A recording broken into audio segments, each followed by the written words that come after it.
I apologize, guys. The dogs got kind of close over here, and the bigger dog bumped his butt up against the table, and the phone knocked over. So I accidentally hit the done button when I went to go pick the phone back up. And yeah, it happens. You know, it is what it is. It happens. So I'm gonna wait for everybody to. Where am I at? At home. When you got a family and kids and there's a bunch of other stuff going on, sometimes you got to roll with it, right? So it is what it is. The dogs are out here playing while,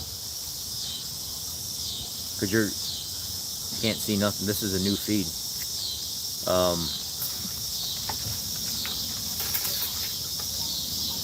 The boy dog, he's younger. He doesn't know his left from his right, kind of thing. Bumped into the table, and as he was turning around, fell over. Yeah, it's because it's a new one. That's why I'm trying to wait and see if people come back here.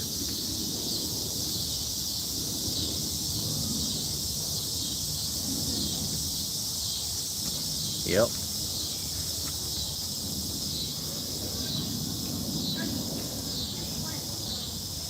I didn't put out what years I was active, 2006 to 2010.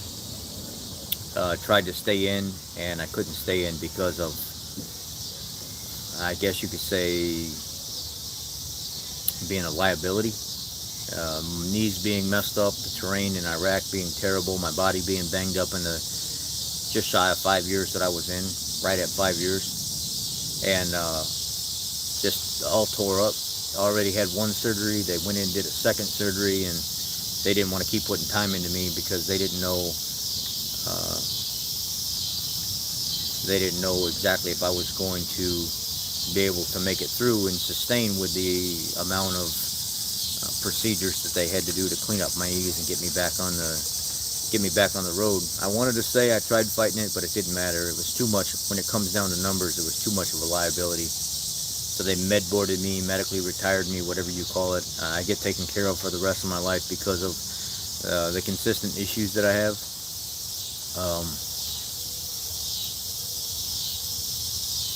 No, in the Fort Sill, Oklahoma is where I did my basic and my job training. OSUT. Right. It is, but I'm going to cover all that. There's a reason why I'm bringing it up. There's a specific topic on why I'm bringing it up. But anyway, for some of you that were still around whenever the feed got disconnected before,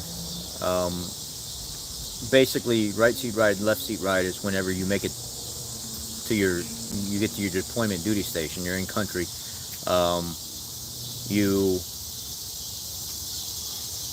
Thank you, I appreciate that, Mark. We were basically being trained by the other unit that was already there that we were relieving. The cicadas are so loud right now, and there's a lot of them everywhere. So if it really bothers you guys that much, we can always pick this up some other time. But they're really, really bad around here now. They're getting in the house, they're in the trees, they're on the deck, they're everywhere.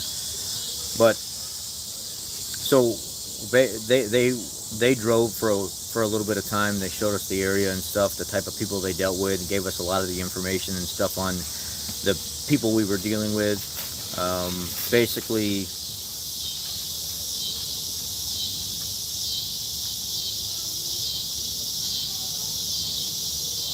you can ask I don't mind you asking the questions at the end, but if I'm on track and I keep stopping and keep stopping and keep stopping, it's one of those things where I never really get to finish telling my story. I've tried it so many times to answer people's questions in the middle of talking, and I can never stay on track. I'm just all over the place, you know. For the 2021 oil 5-liter oil consumption thing, yeah, I don't really know too much about the 2021 5-liter oil consumption thing. We haven't had any problems with that. The only problems that we've had is if you let your oil percent drop 20% or less and you lose 1/4 more, the PCM disables the starting function of the vehicle and you can't start the vehicle anymore. You have to go into a special programming to reset the PCM so we can get the vehicle back in the dealership to take that programming out of the computer so we can make it legit for you. I've already had one situation where that has happened to a rental company that had a 21 5.0 liter, and they let it drop to 19% oil life, 17% oil life, and it was about 1.25 quart, or right at it. Maybe it was just shy of 1 quart, but it was enough for the computer to trigger a deactivation of the PCM, so the vehicle wouldn't start anymore. I had to pull the truck into the dealership using a special program that you can download on the PAT system, or not the PAT system, the PTS system, and it's programmed specifically for the 5 liter, and that's it, the 2021 5 liter, and you have to wipe that out so you can start the vehicle, go change the customer's oil and stuff like that, reprogram the computer, and then my dad has PTSD and was never able to be around. Thank you for being there for your daughter. Well, she's not my daughter, but I'm taking the father responsibility because her dad was never in her life, and I'm lucky enough to have such a loving girlfriend that I have that eventually one day plan on marrying. And Jenna she's already calling me dad, and we haven't even been together a year, and I try to be there for everything that she needs from me, from me, and to do the things that her father was never there to do, because I wouldn't want that to happen to me, if I was her. So I've taken that responsibility to take care of her, and I let her call me dad, and I am her dad. It is what it is. She's my daughter. I make the corrections I need to make, and I try to be a good role model to her, and I love her to death. I wouldn't want it any other way. She's young enough to where we can grow together, and she won't really know. 13 Foxtrot. I was a fister. Forward observer. So when we got to our duty station and we were taking over the role of the people we were relieving, it was a little bit of a struggle trying to hear all of the hardships and stuff that they went through and what I may have to end up going through the time that I'm there. And whenever we were going through our deployment, especially in the beginning, hearing all the stuff that these guys went through, it was rough. And one guy had part of his face all scarred up because he had got hit by an EFP. They were going to clear an area, and when they were going through to clear an area at the time, a lot of people didn't know what EFPs were. An EFP is an electronically formed projectile. Basically, they take a concave copper disc and they build a drum. They put an explosive timer in the back of it, or some kind of ignition timer. It can be made out of so many different things, and they can put objects and stuff behind the concave disc. So if you picture like a paint can with the bottom going out of it, they'll put a concave disc in the front of it. They'll put all their explosives and stuff in the center with a HME, a homemade explosive compound in the back, and they'll set it off. And when they set it off, that concave disc turns into a convex disc, and it basically shreds whatever it hits. It just shreds it. It just goes right through layers and layers and layers of metal because it's so hot, and it just melts stuff. And his truck got hit by it early on, and when it went through the hole, it was one of the first up armored MRAPs that had multiple layers, and it still made it through partially. It stopped a lot of it, and thank you, I appreciate that. As it was going through, it'll start to splinter off. It doesn't just stay in a glob as it explodes. It'll come out, and there are some big pieces, but then there are pieces that break apart, and his face partially got tore up on the bottom by some of the residual stuff that was on the outside of it. So yeah, you see them made out of kitchen timers, you see them made out of cell phones. It could be any type of dinging or pulse type device that can set it off. And I mean, we found hundreds and hundreds of them, if not thousands of them, cache upon cache upon cache while we were there. And hearing his story and the amount of time that it took him to recover from that, which was months, it kind of set up what we may have to deal with. And what ended up happening is one of their guys died.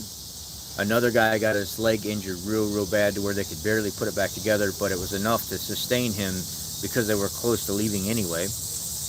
And then the first 3 months that we were there, we were getting rocketed over and over again. The Q-36 and Q-37 radars for the first 3 months were just incoming.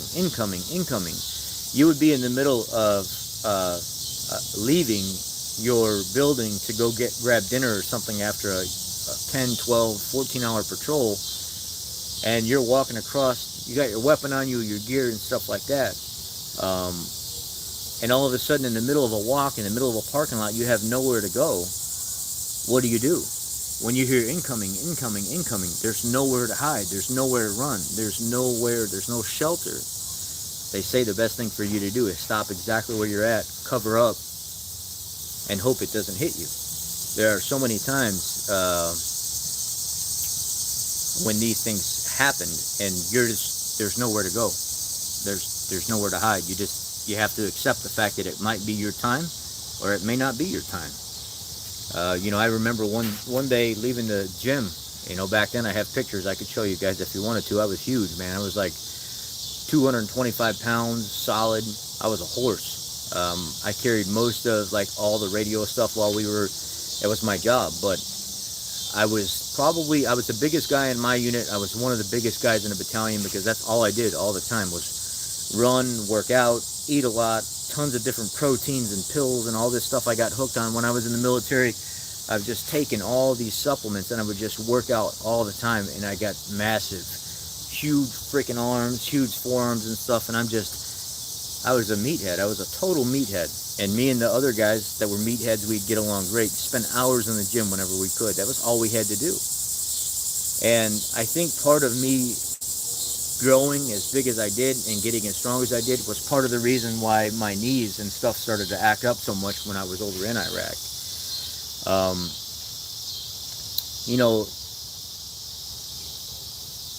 Those first 3 months of us being there, getting rocketed and mortared and stuff over and over and over again, nobody knew who it was. Nobody knew what was going on. We couldn't get information on where it was coming from. We had an idea on where it was coming from, but it took months to figure it out. And one day, I think Washington had a drone up, and there was some kind of UAV or something. There was something up. I don't know exactly what it was that we had. I think it was a Predator, and it was flying around, and they were pinging for cell phone signals. And it was right about the time that it typically happened, and this thing picked up where the signal came from, and it pinpointed exactly who made the call right before we got attacked. And we had up on our Blue Force trackers, we got a signal straight to the Blue Force tracker where everybody came in together, and there were multiple units that responded to this, and it was 2 female Iraqi interpreters that were working for us that were dirty. They would take the cell phones whenever they were done, telling them, hey, you're so many meters from the medic station, you're so many meters from the chow hall, you're so many meters from the motor pool, and they would take that phone and shove it up back inside them so nobody knew where it was. So when we all came in on them and figured out who it was, we ended up taking those girls, arresting them, and dropping them off with the Iraqi National Guard. And they took them to the back of this building somewhere, and we never seen them again. I think what ended up happening is they were the judge, jury, and trial right there. They ended up taking care of these girls right then and there. And it was shortly after that we never seen them. We didn't know what was going on. And this was a normal. A lot of our guys got hurt on this deployment. 9 months turned into 12 months, turned into 15 months. And it was constantly having to tell our families over and over again, we're not coming home, we're not coming home, we're not coming home, we're not coming home. And it was doing a number on our families. When you hear your soldiers coming home, but then all of a sudden it gets changed, and it gets changed, and it gets changed. And then we found out that it was mandatory. We were the first deployment through where they said it's mandatory, this deployment is 15 months. You will not leave any sooner than 15 months, where other people were going for 3 months and 6 months, 9 months, 12 months. They said this deployment, they just told us straight out, I know we've changed it so many times, but you will be here for 15 months. this deployment is going to be deemed mandatory 15 months. So we basically hunkered down and expected the worst. What do you do when every time you turn around there's another soldier in your battalion that's trying to commit suicide or trying to hurt himself? So I remember leaving for the chow hall, and then when I came back I was thinking about, man, I'm going to hit the gym up. It's going to be hard. I'm going to, it's going to be a great night. And all of a sudden I hear a gunshot, and dude's over in the porta-john shot himself in the leg, thinking if he shot himself in the leg that they would send him home because he hurt himself and make him, like, deem him insane. And people were doing stuff like this, purposely hurting themselves just because they didn't want to be there. And you might sit down and hear people talk about the military, and they're going to tell you all the good and tell you about how this, all these heroic things. There's a lot of dirty stuff that goes along with it that you don't get to hear about because a lot of guys don't want to talk about it. They're either embarrassed about it, they don't want people to know about it. But you guys know me, I tell you how it is. I'm proud. I'm proud to be an American. I'm proud to do what I did. I'm proud to be a vet. I'll never talk bad about soldiers or a military or anything like that, but there's some rough things that happen in the military as well. It's not all what it's cut out to be. It's not all, sugar canes and rainbows. It takes a special person to get in, stay in, and make it, and find the positive in it, and not let the negative affect them. The people that can get by with it and stay in, they're really, really, really strong people. There were guys that were having alcohol shipped to them in containers, and then they would, in like a Listerine bottle, they'd dump the Listerine out and put vodka and stuff in there, and then dye it, and then find ways to reseal the tabs so it could get sent. And they would get it, and they'd get drunk in the middle of the night, and next thing you know, they're screaming and hollering and having flashbacks and nightmares and everything else. And unfortunately this type of stuff does happen. You live with it, you move on from it.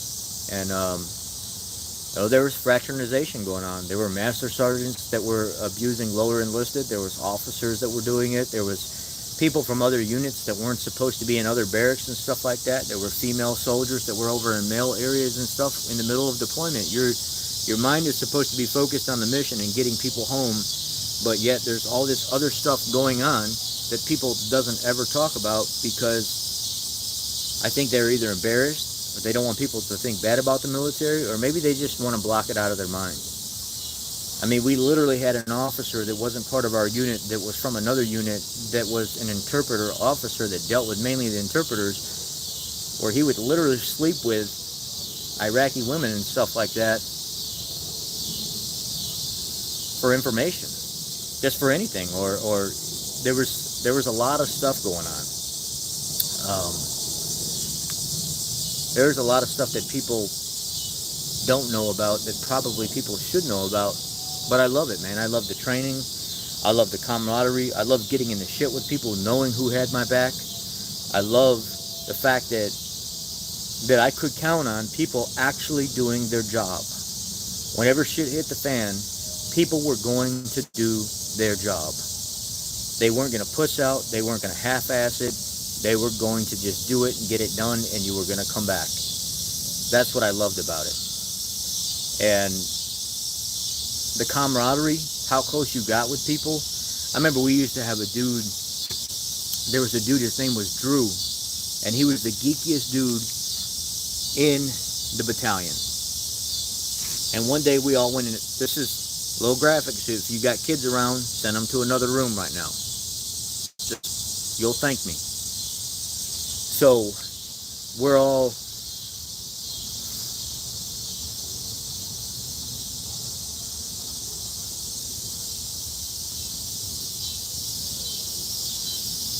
uh, 06 to just before 2010.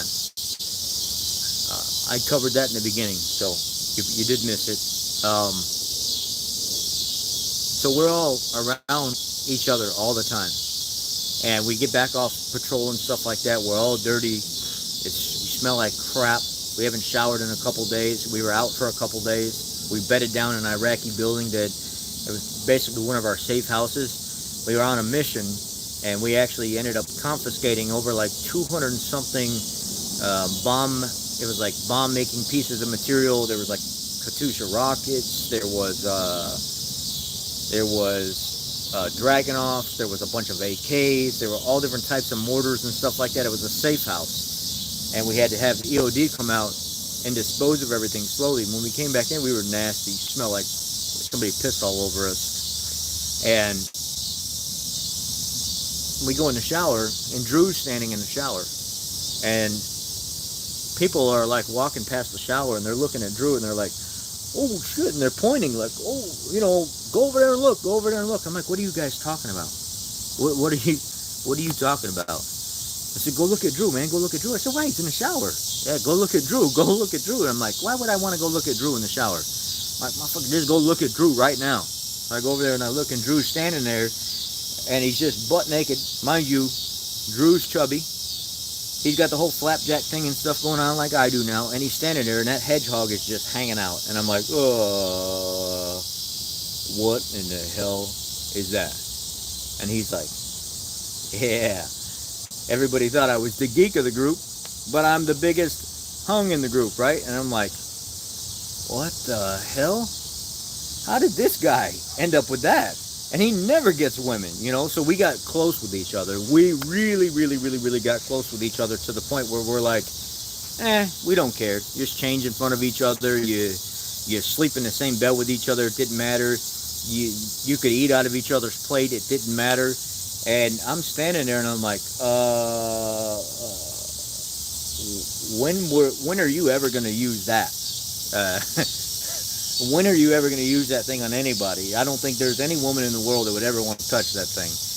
And yeah, so we get through our deployment and stuff like that. And there's something called Freedom Rest. They created something called Freedom Rest, and basically they took over Uday Hussein's palace, Saddam's brother.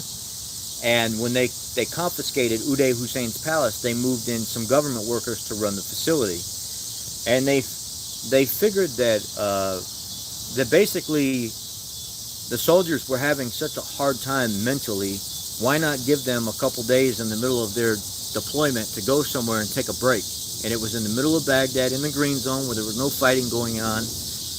And they changed my date 2 or 3 times to go get this little 4-day break. Finally, I went up to Uday Hussein's palace, and he had a beautiful home, man. This palace that he had, marble flooring. You walk in this thing, and it's like multiple levels down into the lobby.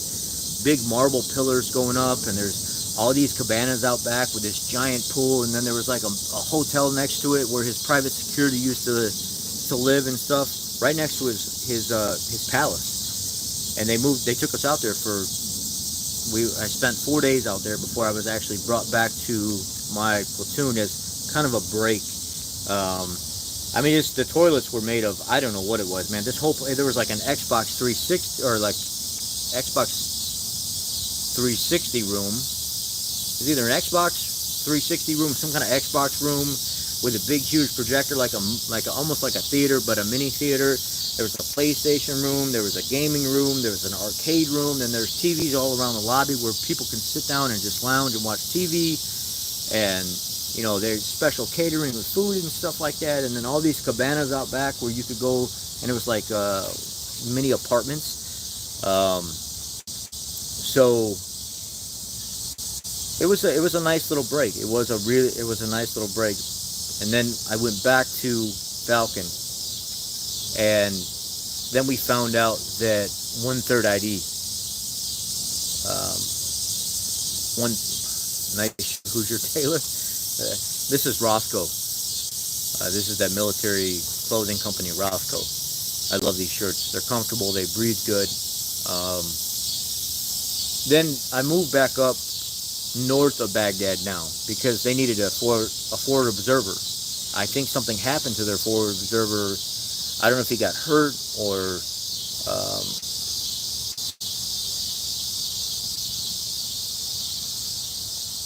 I'm not sure what this Wombats Organics.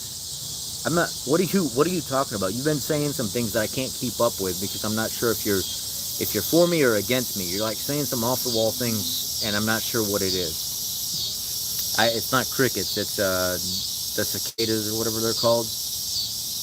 Um, there's nothing I could do about that. If I'm talking to you guys, we're gonna have to roll with it. I apologize. So after Freedom Rest, I get back to Falcon, and they want to move a bunch of guys. They want to move a bunch of guys up to just outside of Sadr City. And if you know anything about Sadr City, it's not a nice place. Sadr City, still to this day, a lot of people claim is not it's still never a place that's been completely cleared. The military always get hurt going through there, and then I found out that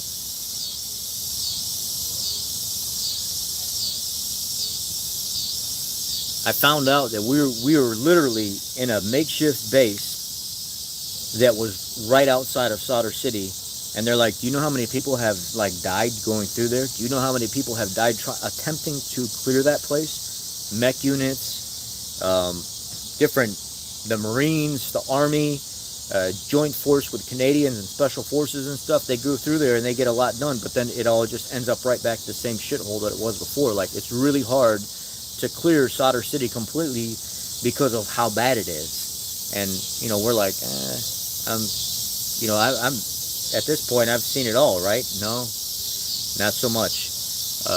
We get up there and we're attached to 1/3 ID, and my LT says, do you know what their commander's name is? And I said, I don't know who their commander is. And they said, he's in the military newspaper, in the military magazine. His name is, they call him Psycho 6. And I was like, why is that? And they're like, oh, you'll find out. He's pretty psychotic. He's crazy. Like PT stud, been deployed so many times throughout his entire career, and he's new. Like, he's newer. He's only a captain. You can imagine how many times he's deployed, and he's already freaking nuts. So we get attached to them, and we're living in their living quarters and stuff like that in their little small base. And that was my first experience where I actually got to see an Iraqi dog in their natural habitat. Just dogs all over the place. Tons of dogs, rabid dogs, sick dogs, dogs that were just breeding like crazy. There were reports of people getting attacked, children getting attacked and stuff. We actually at one point had some kind of clearance while we're on patrol. If we ever ran into one of those packs of dogs and there was a problem, that we just take them out. At that point, they're so rabid all over the place that they just wanted them gone. Just wipe them out because there's nothing you can do with them. And there were many, many times where we ran into situations where we heard of other patrols that were out before us that literally had to start killing dozens of dogs because of them taking over certain areas that they're supposed to be patrolling, or getting in the way of patrols and stuff like that, just because they were multiplying so much out there and there's nothing you can do with them. A lot of them are sick, passing diseases and stuff on, and it's not just sometimes it's dozens upon dozens. When we put our raid cams up in the air and our thermal imaging at our base, we can just see thermal bodies of dogs in packs upon packs upon packs just running together. And sometimes it's what you had to do. You had to clear them out. And unfortunately, it's something that that I still remember to this day. They don't care about your child or your animal or whatever you have. They'll try to kill it. It doesn't matter. They're out there to eat. They're wild. They're just like anything else. They're sick. But it is what it is. When we were with this group of people up north, that's when everything really, really, really happened. That's when things started to get a little crazy for me. That's where I almost lost my life, because amongst all of the sewage and stuff that, no, we didn't bury them afterwards. No, where they laid down, they laid down. There's no, at war there is no being nice. Unfortunately, children and stuff were getting hurt and stuff as well. Where they went down, they went down. That was just how it was. Um, where we were at, it was a very, very, very dirty place. There were sewage outbreaks, sewage all over the ground in certain areas where they couldn't keep it contained. It never rained.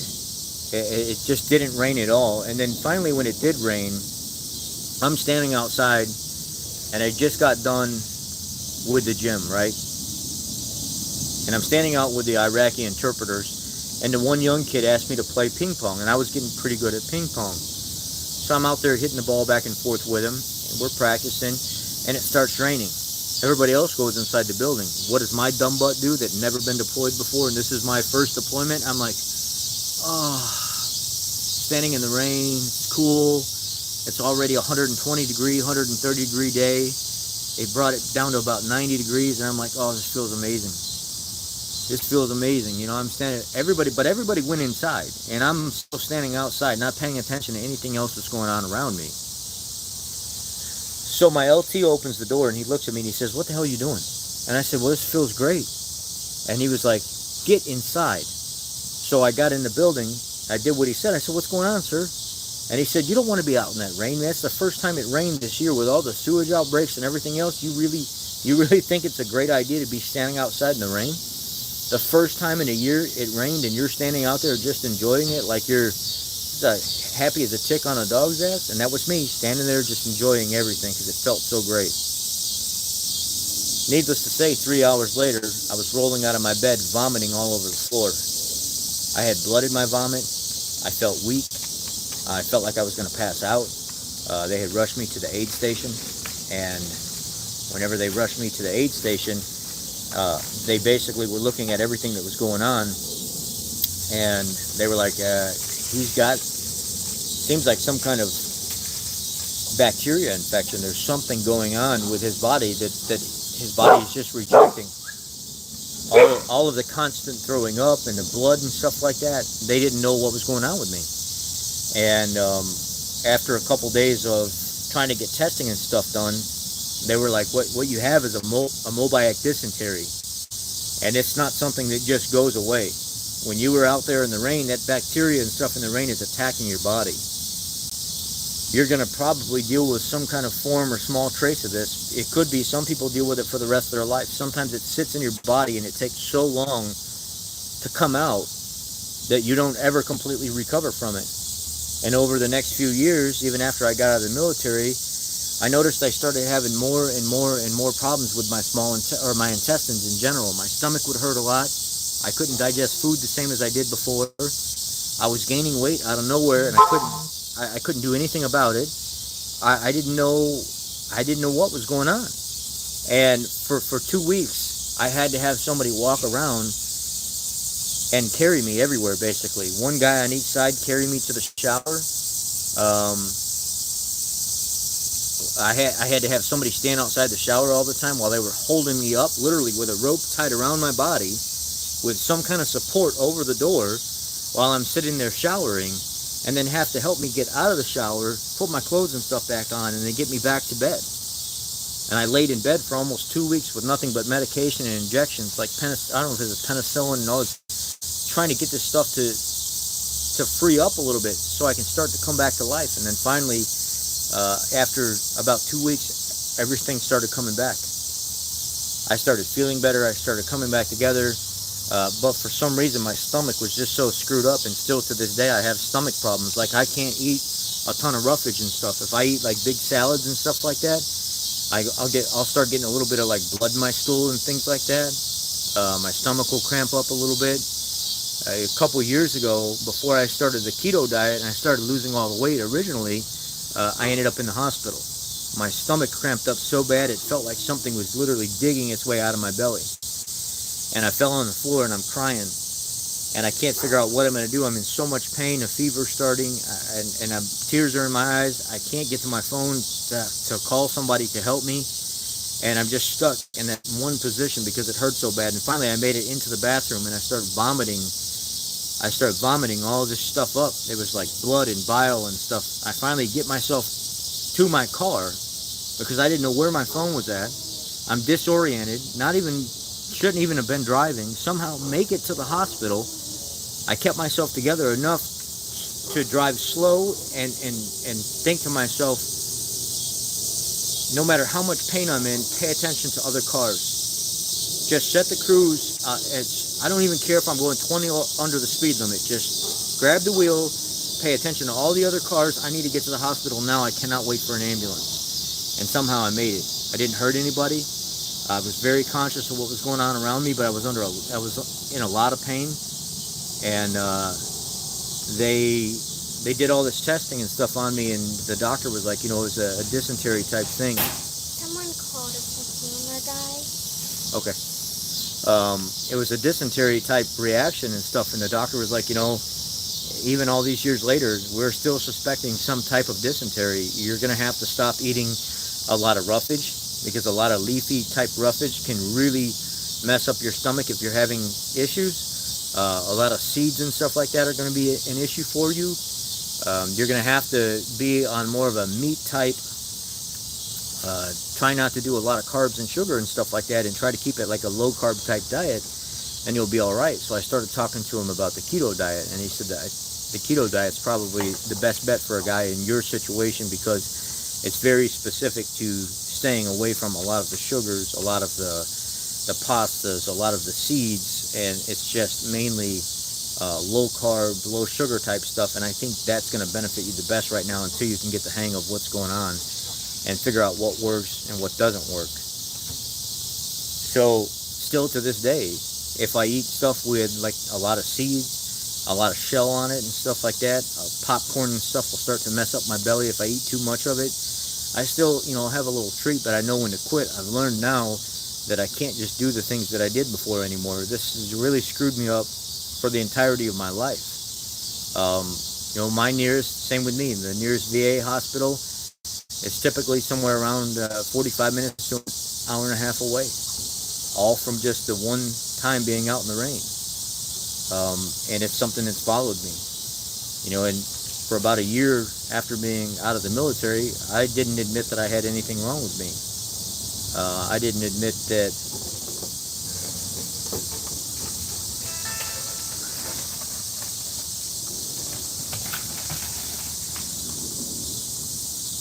okay. That was the guy at the shop saying that he has my lift done, that I'm able to come use it and everything's fine now. So that'll be good. We can get some content going at the shop now. I'd like to get the LSD installed on the town car and stuff.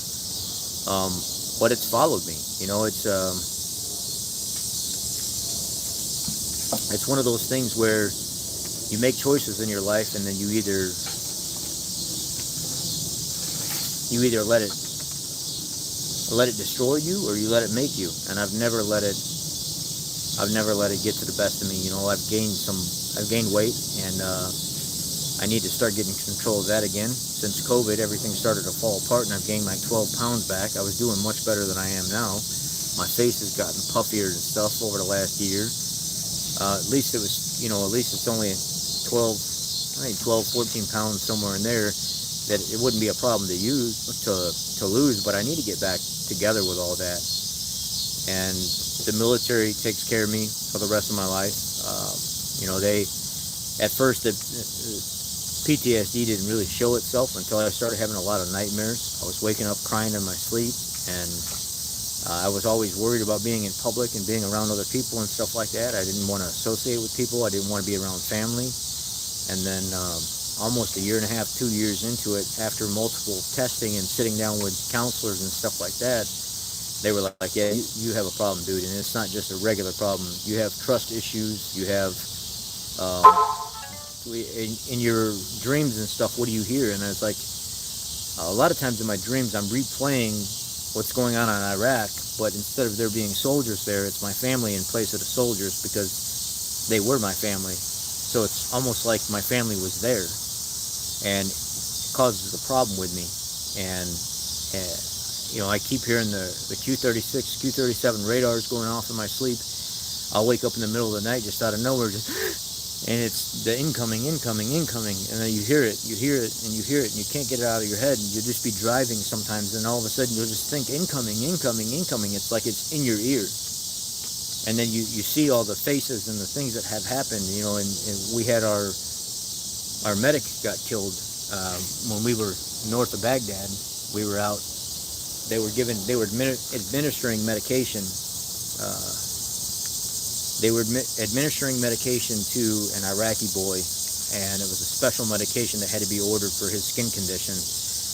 And we were pulling security around it, and right down the street, like a gray Toyota Camry pulled up, and there was a guy with a scoped AK, and he fired one round right down the street. And when the medic had his hand up and he had his gloves on and he was putting the medication on this Iraqi kid's skin, the round went right through his armpit and went right into his lungs. And it was called 9-line medevac, and the helicopter came in immediately. He died by the time we got him on the helicopter, and he just started to fly away. He died, passed away on the plane.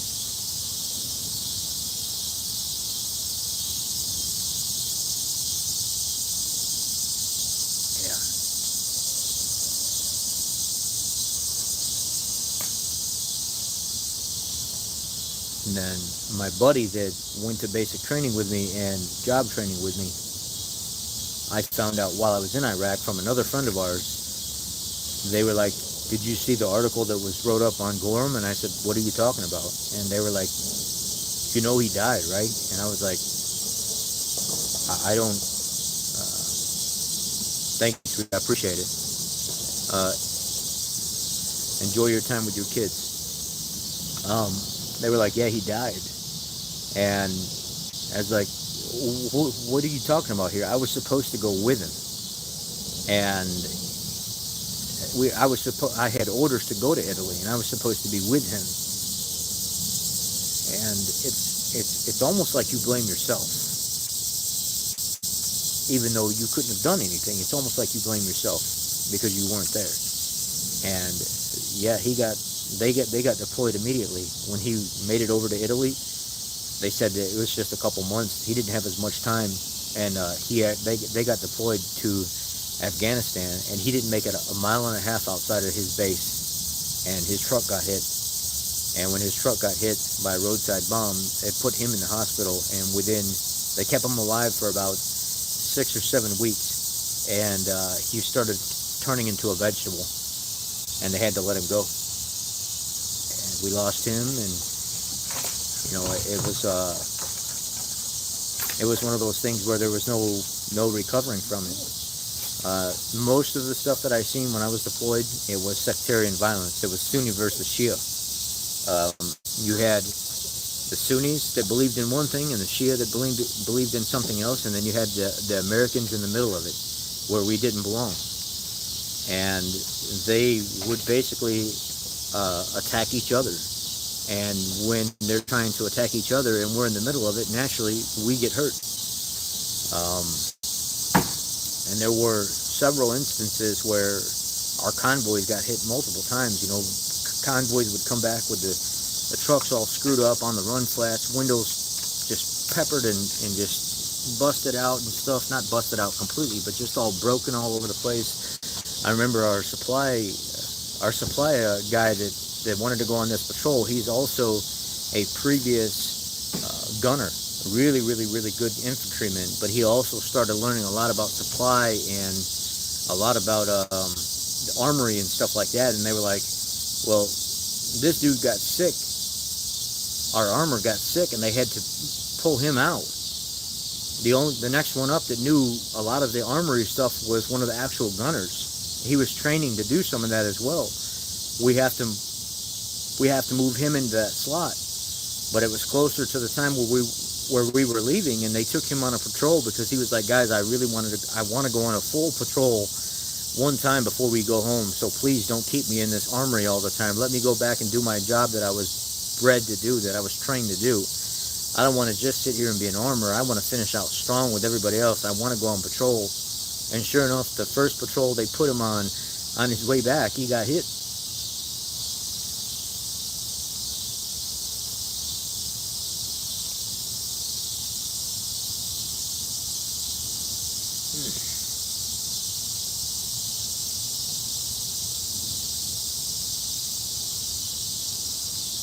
he got hit. And what they did was they do this. This is what's called trigger points. Some of you that have been in the military know what I'm talking about. And he was on a road that was, it was a well-known road, and they timed it right here at this wall, right on the ground right here. They had an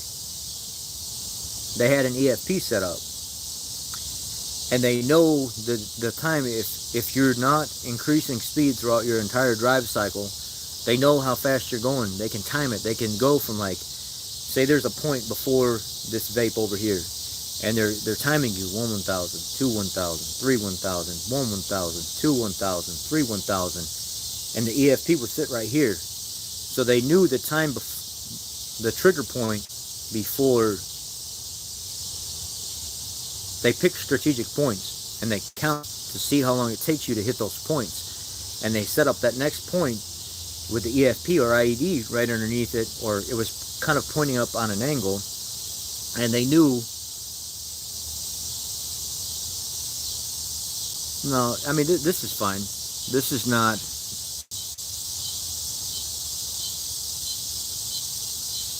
This is not OPSEC. This isn't anything OPSEC wise, but they time it and they know exactly where you're going to be, and they set it off. They screwed his truck up. They messed his face up a little bit. They screwed up the front truck, a little bit of the rear truck, and all he wanted to do, he didn't die. All he wanted to do was just go on one more patrol before he returned home, and he didn't want to be stuck in the armory. He wanted to do his job, and he got hurt. He recovered from it. He's still alive, but to see how ruthless some of them people are over there, to see how just because you don't believe what they believe, how they will hurt somebody else for not converting or conforming or something, it's disgusting, man. It is disgusting. To see what type of pain that people have been put through just because they believe a little bit different than the next person, and they don't have the freedom to just live however they want, it's absolutely terrible. And, you know, but the people themselves, yes, I do. I have several, and I have plenty of ammo, and I have a license, I have a CCL, and I'm working on getting an advanced, I want to have a license to be able to train people. There's a lot of stuff I do outside of here that you guys don't know about. I train a lot. I go to the gun range a lot. I'm a very, very good shot. I'm a very good long-distance shooter. I still practice to this day. I'm very proficient in what I do. And I don't stop training just for the simple fact that I don't know what's going to happen. So I'm always sharp. I'm always up on my skills.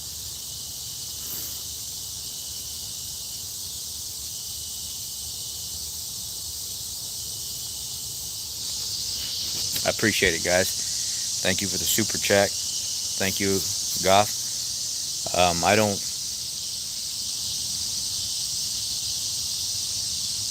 Everywhere I go, I'm protected. Somebody popped up on here one time, and you know, a guy said back in the day, he said something about, "I'm twice your size. If I ever see you, I'll knock you into next week." And I said, okay. I said, well, do you know what a Glock 45 Gen 5 is? I don't even have to raise my fist at you. If I feel threatened by you and you're that big and I know I can't defend myself, buddy, I ain't got to say nothing. I ain't got to say a word. So he never said another word to me after that. Never said another word to me. Just left me alone and didn't even bother me.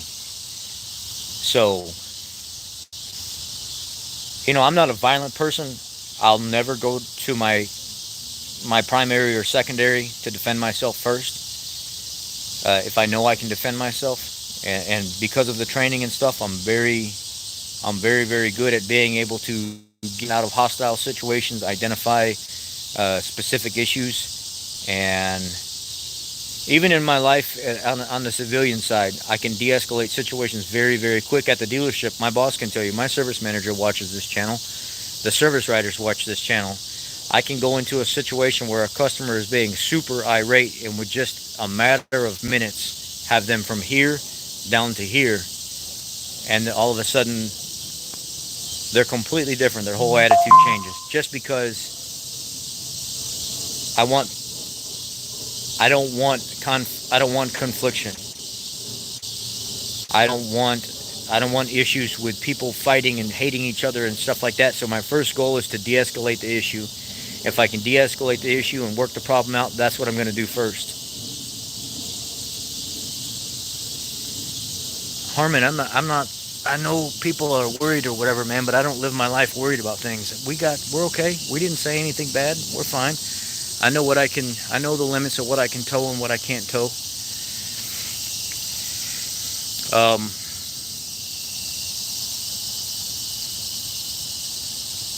So let's get off the whole military thing now.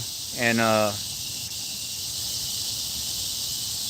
earlier I was on TikTok and I seen a guy and he was being kind of evil to people. And I think maybe he was being kind of evil to people because so many trolls had been attacking his channel.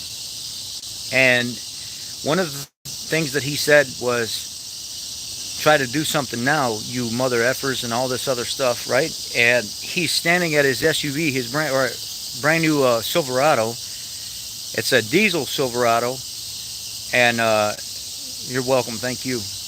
He's shooting with the diesel pump, the gun, red diesel in his Silverado.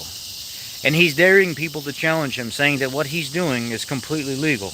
Now, I don't know where you're from, the guy that was being evil to other people, because I'm sure there's a reason why he was being mean like that. I don't know where he's from, but I took a couple hours earlier and I tried to research, and the admin moderators here knows that I was talking about this earlier because I was really trying to dig into as much information about this as I can to add to what knowledge I already know. If you're on a public roadway, there is no, as far as I know, and maybe you guys know something different, there is no exemption. If you are on a public roadway and you have dyed red diesel in a vehicle that you're driving on a public roadway, it has a sulfur content to it that's a little higher, some literature says, and the red dye means that that diesel was not taxed like regular diesel was, so it's not to be driven on a public roadway because it's for construction use, heavy duty use, things of this nature.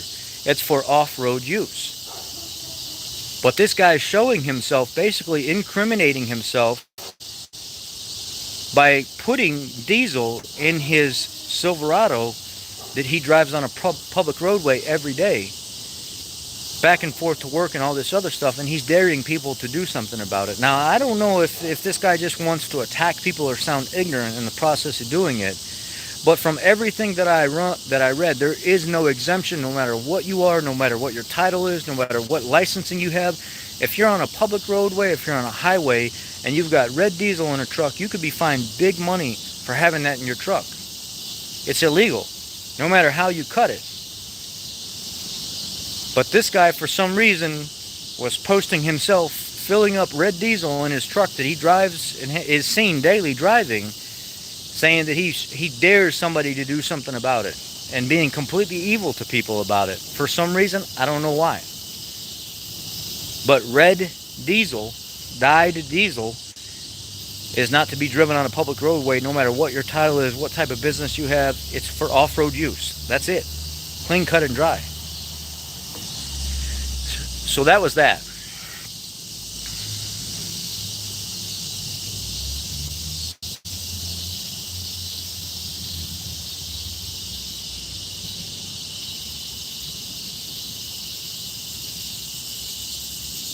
I mean, if the truck's being used for farm work, I mean, does that mean you can drive on a public roadway because it's being used for farm work? Let me turn this light on. It's getting dark.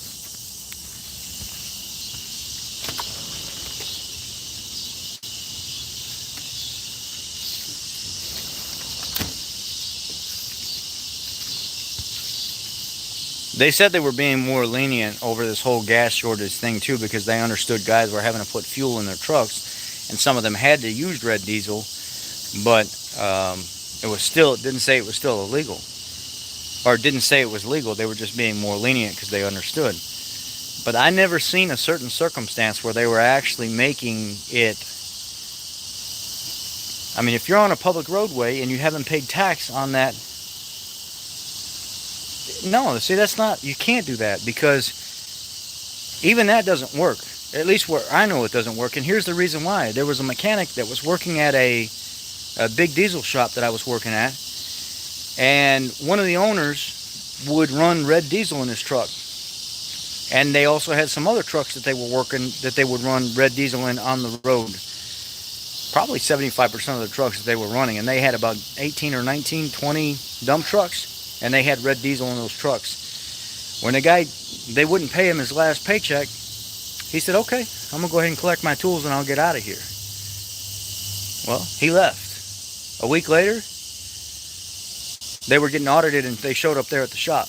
It was like a $5,000 to $10,000 fine for every single truck that was used on a public roadway that had red diesel in that truck. It was like a $5,000 to $10,000 fine every single truck. So even if it is a farm truck and you're still on a public roadway, you're still not paying taxes, but you're using that public roadway. It's still for off-road use only, as far as I know.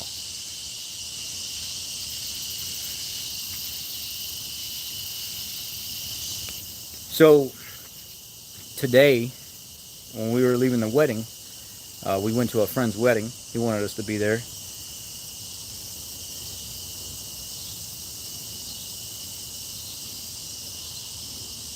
Well, I know it's for heavy equipment and tractors, and not exactly farm trucks. But I did say that, though. It's not just for that. It's for vehicles that are not used on a public roadway. Let's just clear it up. If it's not driven on a public roadway, you can put red diesel in it. That's pretty much what it is.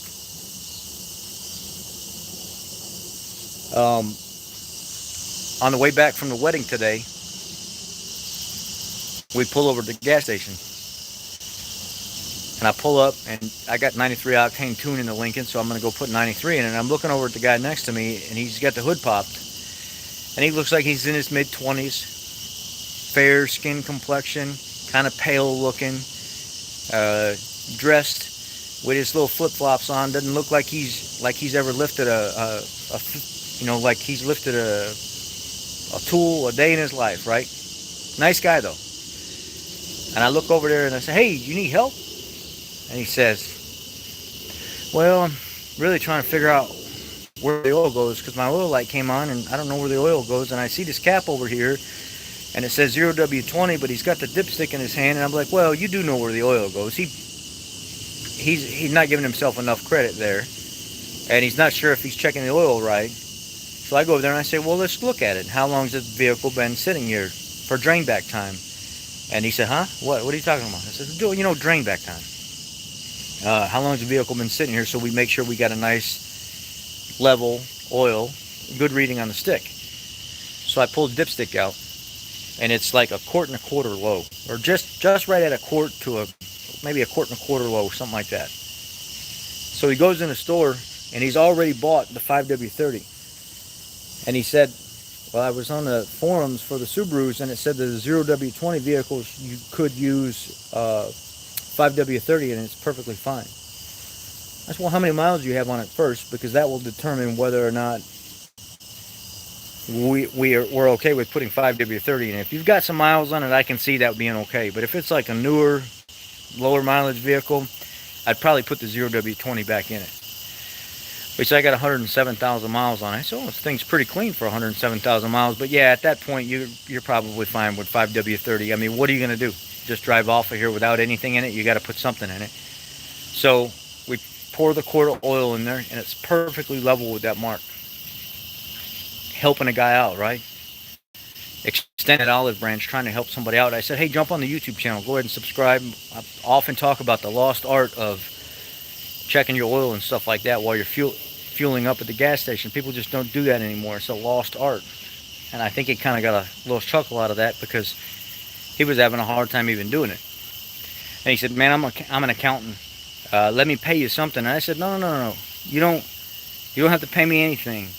Just jump on the channel, say hi, remind me who you are, and that's all I ask. And he said, no.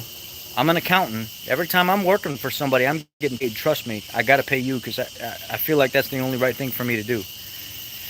And I felt like if I didn't take his money, I was getting that vibe that would probably upset him because he does pay his way through life instead of having people do free things for him. And you got to know when to turn that on and turn it off, because a lot of people don't like taking free things from somebody. Or a lot of people feel worse when you say no to them when they're trying to give you something. And I remember back in the day when I come home from the military and I was visiting my father. And I was at my father's house and I was sleeping.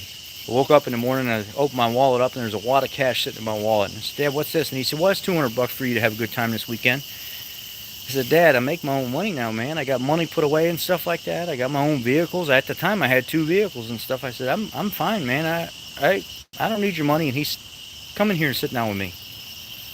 And he said, you're old enough now for me to have this conversation with you. And he said, I want you to listen to me very, very carefully. He said, Rich, whenever you do things for other people in life, and you give people things in life, you're extending a part of you to them. You're trying to help them out, right? Don't refuse help when somebody's willingly wanting to give you help, because you actually destroy relationships that way. Now, I could see if you had to make a judgment call on whether or not you really needed help, but you're my son. And I love you for what you do. You're in the military now. I'm very, very proud of you, and I'd do anything for you.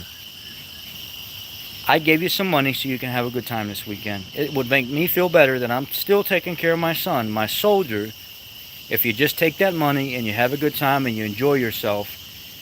Not only are you making yourself feel better, you're saving a little bit of money in the process, you're making me feel better as your father, because I'm still able to do something for my boy. And he said, don't always say no to people. Let the ego go and accept the help, because you may make somebody else's life better in the process. When you say no to somebody that you probably could use the help, and they have the ability to help you, you actually make that person feel bad. Learn to say yes sometimes, and learn when to say no, and now's not the time to say no. I've got money, my house is paid for, mom's car's paid for, everything's paid for. When you say no sometimes, it actually makes people feel bad, and it's not necessarily the right thing to do. And since that day, I was like, you know what? Learn when to turn it on and turn it off, because that ego thing is not always going to get you through life. And I've been using it ever since, and it's worked magnificently. You don't always have to say, I don't need help. Go ahead and take it even when you don't need it, because you may make somebody else's life better. And that's just how it is.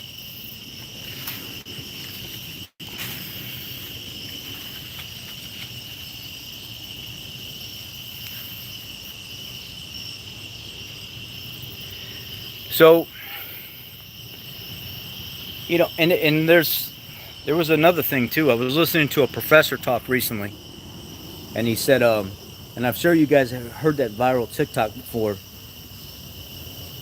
and I listened to what this man said. I saved it on my phone over and over again, and it's not just about women. The comment is about women, but it's not just about women. It's really about us as well. But it was about men giving women something and then receiving it back a specific way. When you give a woman a sperm, she doesn't give you a sperm back. She gives you a child. She multiplies it tenfold. When you give a woman a hug and a kiss in the morning before she goes to work, before you go to work, she doesn't just give you that in return. She hugs you, she loves you, she praises you for the rest of the day, and when you come home, you're probably going to get a nice ending at the end of the day. She multiplies what you give her. It's the same way with human beings in general. If you do for me, I'm going to feel like you're a really nice person, and I'm going to try to help you out even better the next time, because we multiply things as human beings. We try to build relationships. We are not single people. We are not people that are meant to be by ourselves. We are not people, we're meant to be in relationships. That's how God has us built. And if you don't believe in God, I apologize for making you feel uncomfortable. But if you give somebody something, we are meant to multiply it and return it back to you in a more positive light. That's how things are in life. We're not meant to to be by ourselves. We're not meant to be alone. We're not meant to be stuck in a hole somewhere being depressed. We're meant to receive and multiply and give back. We always, always, always want to build relationships. Which God? The only God for me, I'm sorry. I was saved twice. I was saved here, and then I started to lose faith when I was in Iraq, and I went to my chaplain, and I confessed to him that I was really second guessing whether or not God really existed. And he said, well, let's talk about it. Let's read the Bible. Let's meet. Let's see if you still feel that way after let's go through some scripture and stuff like that. And after working on it for months, after doubting, seeing soldiers get hurt around me and people get hurt around me, people killing people in Iraq and stuff, and the hardships that they go through that we don't have to go through here, that makes us, that we should be so much more appreciative of the stuff that we have, but we take it for granted, not knowing how other people live in the world. They have nothing compared to us, and we complain about everything. They have nothing compared to us, and we complain about everything. And we hate our lives, and we try to make excuses why we can't do this and we can't do that. Yet those people out there have nothing, and they're trying to get up every day and make some kind of way for themselves because they literally have nothing. I got saved again when I was there. I got rebaptized again in the middle of a war zone and a partially blown up building, and I accepted Jesus Christ as my Lord and Savior. I will never, ever think otherwise. I may not preach, I may not act, and I may not present myself like I'm a God-fearing man, but I am. The man got me through 15 months of a deployment where I don't know how many times I almost lost my life, and I'm here today to tell the story that God is real. God is real. And that's what I believe.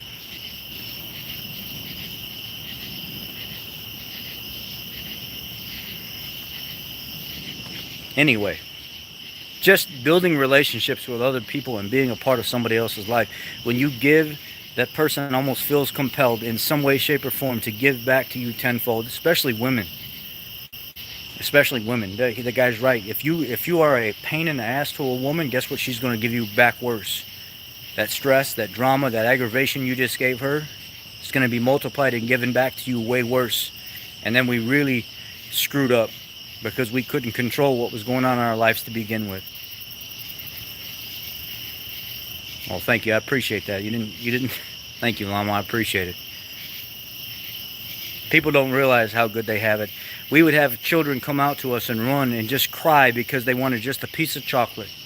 Yet we put our kids in front of tablets and phones and televisions, and we let those items raise them every single day, and that's all that they know. And then you try to ask them. I go on a ride with my daughter, right? Like, how do we get to Grandma's house? Oh, I don't know. Get off the tablet. Get off the phone now. You're going to start paying attention while we're driving, because if I ever need you, I need you to be able to tell me where to go. I need you to pay attention to your surroundings and stuff like that. I need you to know what's going on in the world. I need you to stop sitting behind that tablet and that phone and everything else that's going on. You need to quit. So many of our friends, our kids are conditioned by these electronics right here, and that's all that they know. And when you take that away from them, they almost feel like you've taken a part of their life away, because that's all that they know, especially now that COVID has really upped that, and that's the only way they've been able to communicate. Good luck when we ever get over this thing, because here we go Monday, another mask mandate because of this Delta strand, another bullshit mask mandate. Sorry, I'm going to do what I have to do to operate, don't get me wrong. I'll put my damn mask on and everything else because I have to around the public. I still have to respect it to a degree. I don't like it, but I have to respect it to a degree because I work with the public. I have to be able to do that. But here we go Monday, another mask mandate here in my state. And it's going to be even worse.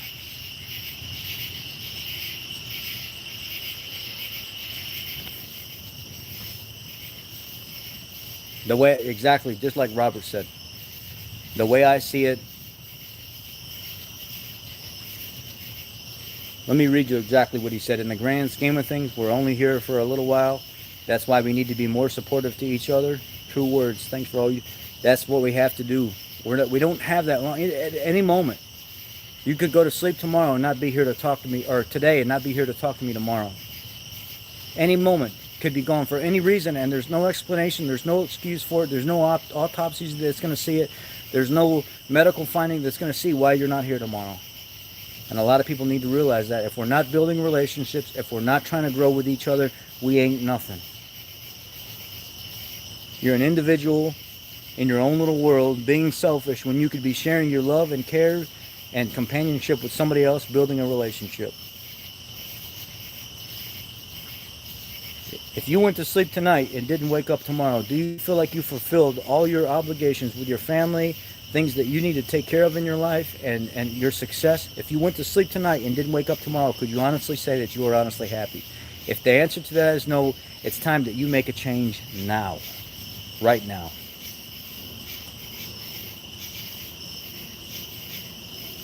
I don't care what it is in your life, start working on it. Start changing it. That's the only way anything's going to happen. You got to stop being scared, and you got to do something. You got to do something about what's slowing you down, what's stopping you. Exactly, Lewis. I mean, I feel the same way.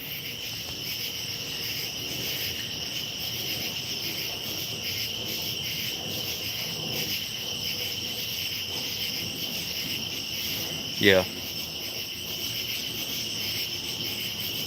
Well, I mean, let's get off of here.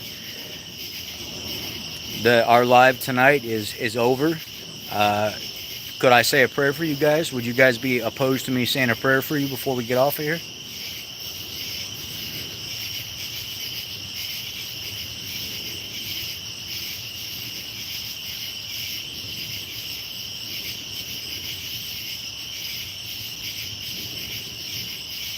All right. Father God, we come before you tonight to say thank you. Thank you for allowing us to build these relationships with each other. Thank you for bringing us together. Thank you for allowing us in each other's lives to build this brother and sisterhood. Thank you for just guiding us and giving us the wisdom to be better and walk in the path of you, Father. We're never going to be worthy of you. We don't deserve you. The relationship that you bring to us and you allow us to gather and obtain and just grow and be here with one another is just amazing. And the only way that this is possible is through you, Lord. Please bring us closer and closer and closer together and help us try to change some of the evilness that's going on in the world. Your way is the only way. In Jesus' name I pray, amen. Guys, walk away from this tonight knowing tomorrow you got to do something different than what you did today. Try to be better tomorrow than what you were today. Make that change. I love you all. Have a great night. Be blessed. And let's do this again. I thank you for everything. This is amazing having you guys here.